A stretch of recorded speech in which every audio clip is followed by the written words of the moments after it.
Welcome, beautiful Paris Saint-Germain family, and welcome to all Barcelona fans for the preview and the tactical analytical preview of Paris Saint-Germain versus FC Barcelona. This game will obviously be taking place at the Parc des Princes on the 10th of April, 2024, 21 p.m. Central European time, and here are the time zones. Barcelona are coming into this game with a good streak of 4 victories and 1 draw in their last 5 games. And their last game was a 1-0 victory over Las Palmas, where they rested some players, but the main objective in that game was to secure the 3 points to compete and continue competing in the La Liga title race, but to focus on the Champions League game.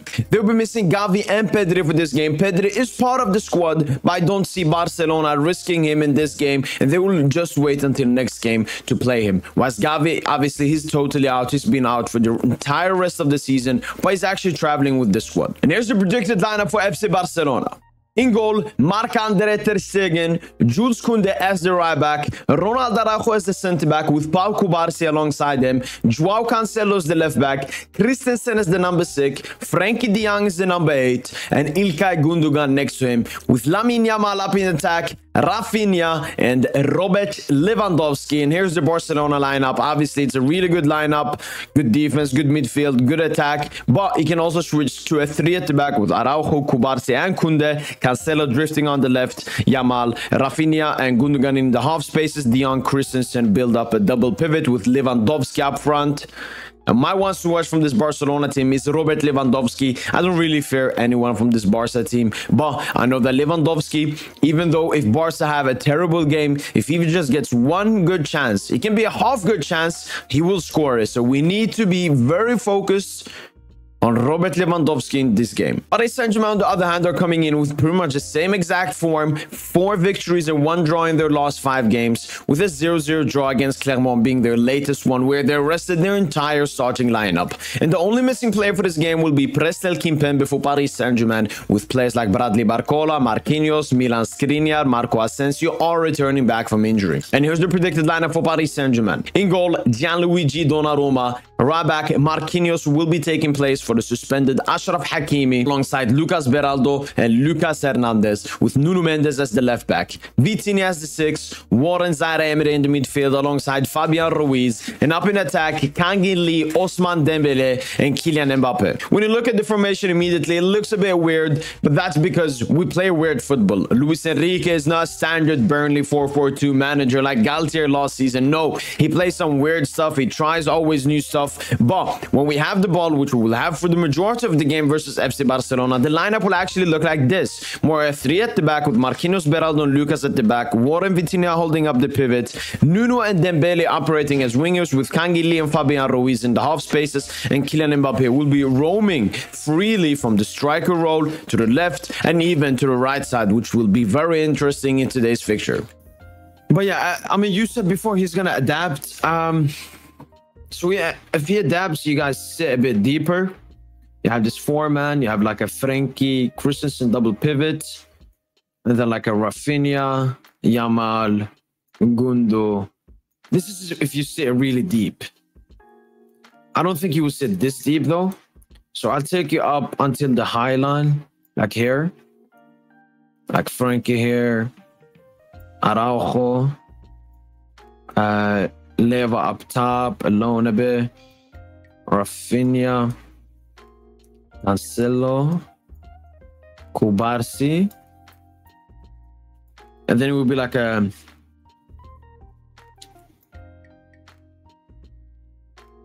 then it will be like a this. So this is when you guys don't have the ball, and then. So in this sequence, it would be like Mbappe would be like here between them two, I think. Either here between them two. Yeah, I think Nuno would be a bit behind Yamal. Beraldo would push up here. Hernandez would be here. Marquinhos. Then Colo would be like in between them.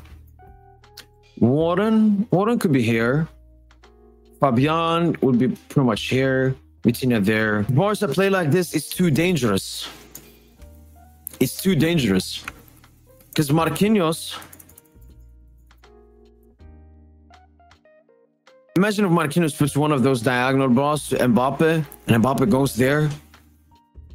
Like that's how like Vinny scored against you guys. Let's go with the pressing side.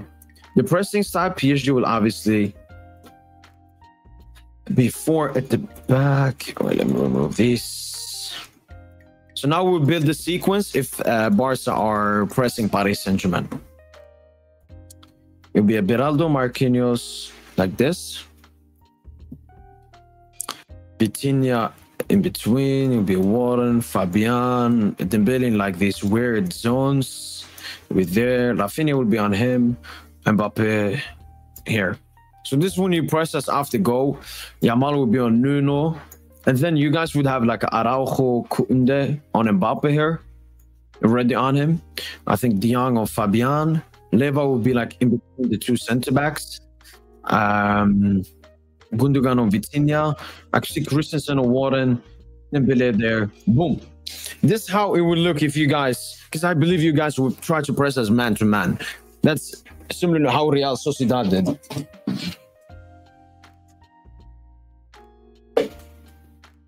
And yeah, then for us it's Donna gives it to Beraldo, and then Dembele has to move. The thing is here, correct me guys if you think something better, because what it could be is Kobarsi could stay as the only man here, Christensen on Dembele, and then Vitinha will be the open man, but you wouldn't want to leave our 6 Vitinha open. So if it's like this, the issue here is if Dembele goes here, is Kobarsi gonna follow him? No. This space you can't leave it open. So Kobarsi would just stay. Dembele drops here, Beraldo could feed him, and bam, we're through. That's why Dembele in this new role is so dangerous.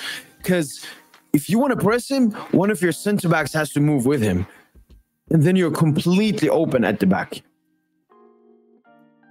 Because I think Araujo and Kunde, you guys will double up on Mbappe. Because if not, you could have played like this. Like if Dembele is here, you play Kobarsi and Araujo here alone, like secure. Do you guys think Xavi will play like this, or do you think he will double up on Mbappe? Because I think he will double up on Mbappe. Okay, so it's maybe Christensen on the right. I'm just trying to guess the press here. All I'm saying is here, Dembele is going to be the open man for us to like penetrate your press most of the time. And if he drops deep, Kobarsi is not going to follow him. So my question to you Barca fans now is, do you guys see Xavi doubling up on Mbappe with Kunde and Araujo like this? That's my question for you.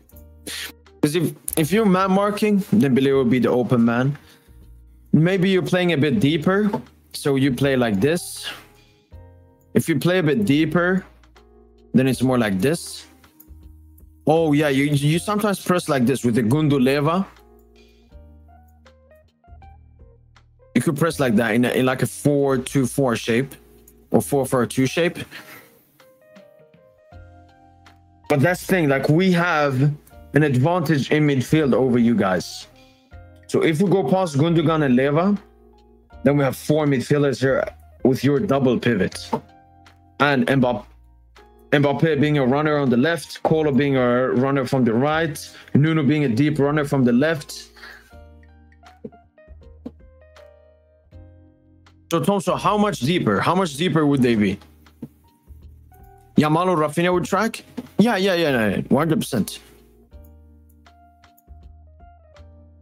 Thing is like Dembele is so quick, so if Dembele receives in this space and we say Frankie is here on him, because this is where Dembele receives the ball a lot, because we play him as this extra midfielder. He's an attacker that drops deep. It's like Messi and nobody's on him.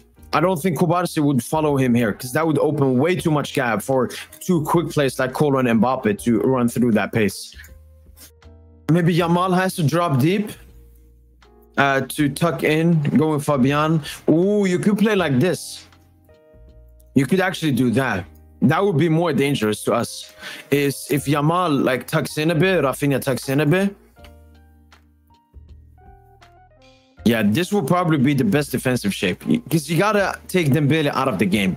He's the one you do not want to receive passes in these areas. Kolo's not that good off the dribble, and Mbappe not either, but they can be dangerous, especially with Cancelo being that bad defensively and Kunde being slow. But that's where Nuno Mendes comes in. The thing is, PSG can also switch to a 3 at the back from the get-go. So we play like that. Mbappe drops there. And now, when Mbappe is here, Araujo has to be closer, and you man mark him with Kubarsi and Araujo if Mbappe plays centrally. You have Nuno versus Koundé on the right. You have Cancelo versus Colo on the right, on the left. Rafinha goes like here, try to press Marquinhos. You take Leva, you drop Gundogan back, you take him up. And then it becomes like this. It's like a 4-1-5 shape, 4-1-4-1 shape defensively. And here it's all about Paris Saint-Germain getting the ball. Like this would be a crazy press by Barca. But that's if we switch to a 3 at the back. Maybe would Frankie be this high up? No, Frankie would be more behind. Yeah, you see, you could do this kind of press. But then maybe Warner would drop deep a bit. Vitinha would drop deep. Frankie would follow him. Gundu would follow him. Fabian here. Christensen in between here. And again, you see Dembele then becomes the open man. Like in all the pressing shapes we're doing, Dembele, like 80% of the time, becomes the open man. When I'm saying dropping deep, I'm just saying in these areas here. I'm not saying dropping here to the defense. I'm saying if he gets it here, these players are not going to be able to recover with Dembele's pace. And he starts running. Cancelo goes back, Araujo. And then you have Nuno as a runner. You have Mbappe as a runner. You have Colo as a runner. Mbappe holding these two back. Or Mbappe, if he's more on the left, he goes here. Takes them two back. Then Nuno's a bit open. Dembele goes. Like if Dembele receives that pass. That's what I'm talking about. Let's do if Barca have the ball. You have a 4 at the back shape. Obviously, sometimes it does switch to 3 at the back, but we usually start off like this. You have Christensen, and then Frankie drops. Rafinha, Yamal, Leva. Maybe Leva goes up a bit. Yeah, now PSG is going to press. We got Colo there. Mbappe. No, Mbappe during press will be here between the center backs. Dembele will be like here. Warren will be on Gundo. Marquinhos will be on Rafinha. Nuno would be here. Lucas would be here. Fabian would be here. Vitinha will be here. And Beraldo here. We need Mbappe to make good press. Because when one of your center backs receives it, Kubarsi especially is good on the ball. Mbappe has to be close on him. But if Kubarsi can free De Jong can free Gundogan, Rafinha, Yamal makes a run. The thing I'm happy about here is your wingers are not that quick. Lucas and Marquinhos, that shouldn't be a problem. And Leva is not quick either. That's the weakness as well in this Barca team, is that you don't have the pace that would make us that scared to push up and press you guys high. And I wants to watch from this Paris Saint-Germain side obviously has to be Kylian Mbappe. Scored both home and away versus Real Sociedad. 3 goals in 2 games. He's in hot form and he's ready to cook Barca. And that's why the prediction that I went with is a big one. Paris Saint-Germain to be 3-0 victorious over FC Barcelona. We could potentially concede one, but you know what? Let's go with the 3-0. It's a beautiful scoreline. Kylian Mbappe brace and Gonçalo Ramos, maybe Randal Colomani, but I'm picking Gonçalo Ramos to score a goal off the bench. He's in hot scoring form at the moment. I'm feeling confident, extremely confident as a Paris Saint-Germain fan. The only weakness in this game, I would say, is that we're missing Hakimi, but even with Hakimi, we should be taking this game very lightly, and Barca should not give us any problems in this game. Let me know what's your prediction in the comments down below. That's been it from your boy PSG, and as usual, allez Paris.